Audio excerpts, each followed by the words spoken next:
भारत में बाबरी मस्जिद के साने के बाद एक और मस्जिद को निशाना बनाने की खबरें सामने आ रही हैं। ये जामे मस्जिद रियासत उत्तर प्रदेश के शहर संभल में वाक़या है और हिंदू इंतहा पसंदों ने मुबैना तौर पर इस मस्जिद को शहीद करने और इसकी जगह मंदिर तामीर करने का मंसूबा बनाया है।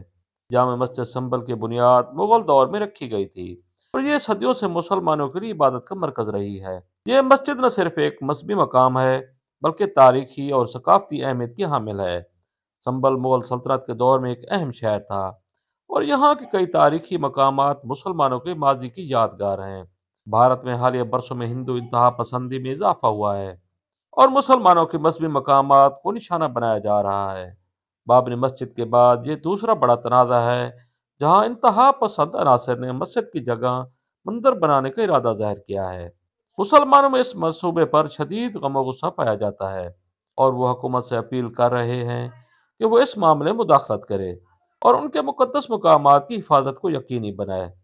ये मामला बैनुल अक़वामी सतह पर बीच का बहस बन सकता है क्योंकि भारत के मुसलमानों के साथ होने वाले मजालिम पर कई आलमी तंजीमें पहले ही आवाज उठा चुकी हैं। यह मामला भारतीय मुसलमानों के लिए एक चैलेंज बनकर उभर रहा है।